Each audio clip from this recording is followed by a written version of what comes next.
Hi guys, இந்த வீடியோல நம்ம பார்க்க போறது bullish engulfing pattern. இந்த பேட்டர்ன்ல ரெண்டு கேண்டில் ஸ்டிக்ஸ் இருக்கும். ஃபர்ஸ்ட் கேண்டில் ரெட் கேண்டிலா இருக்கும், செகண்ட் கேண்டில் கிரீன் கேண்டிலா இருக்கும். இந்த செகண்ட் கேண்டில் எப்படி இருக்கும் அப்படின்னா ஃபர்ஸ்ட் கேண்டிலை விட பெருசா இருக்கும். அதே டைம்ல ஃபர்ஸ்ட் கேண்டில ஃபுல்லா கவர் பண்ண மாதிரி இருக்கும். ஸோ இப்படி இருந்துச்சு அப்படின்னா bullish engulfing pattern.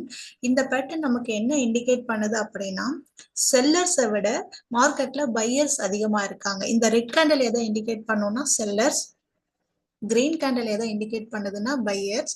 ஸோ இங்க ரெட் கேண்டிலை விட கிரீன் கேண்டில் பெருசா இருக்கு, அதனால செல்லர்ஸை விட பையர்ஸ் மார்க்கெட்ல அதிகமா இருக்காங்க.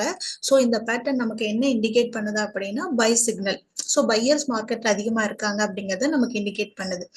இன்னொரு பாயிண்ட் என்னன்னா இந்த பேட்டர்ன் வந்து டவுன் ட்ரெண்ட்ல ஃபார்ம் ஆகணும். அப்படி இருந்தாதான் இந்த பேட்டர்ன் ஒர்க் ஆகும். பாருங்க இந்த சார்ட்ல இது வந்து நிஃப்டியோட சார்ட் 5 மினிட்ஸ் சார்ட். ஸோ இங்க வந்து புல்லிஷ் என்கல்பிங் பேட்டர்ன் வந்திருக்கு. இந்த பேட்டர்ன்ல ஃபர்ஸ்ட் கேண்டில் ரெட் கேண்டிலா இருக்கு, செகண்ட் கேண்டில் கிரீன் கேண்டிலா இருக்கு.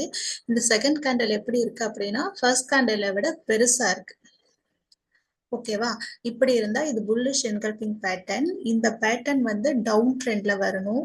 இதுக்கு முன்னாடி இருக்க ட்ரெண்ட் பாருங்க டவுன் ட்ரெண்டா இருக்கு. ஸோ டவுன் ட்ரெண்ட்ல இந்த பேட்டர்ன் ஃபார்ம் ஆச்சு அப்படின்னா நமக்கு என்ன இண்டிகேட் பண்ணுது? செல்லர்ஸை விட பையர்ஸ் மார்க்கெட்ல அதிகமா இருக்காங்க. ஸோ இதுக்கப்புறம் என்ன இருக்கு பாருங்க, மார்க்கெட் வந்து அப் ட்ரெண்ட்ல போயிருக்கு. ஓகேவா? இப்ப நம்ம இங்க எங்க பை பண்ணணும் அப்படின்னா இந்த செகண்ட் கேண்டலோட க்ளோஸ்ல நம்ம பை பண்ணணும். ஓகே, இதுதான் புல்லிஷ் என்கல்பிங் பேட்டர்ன்.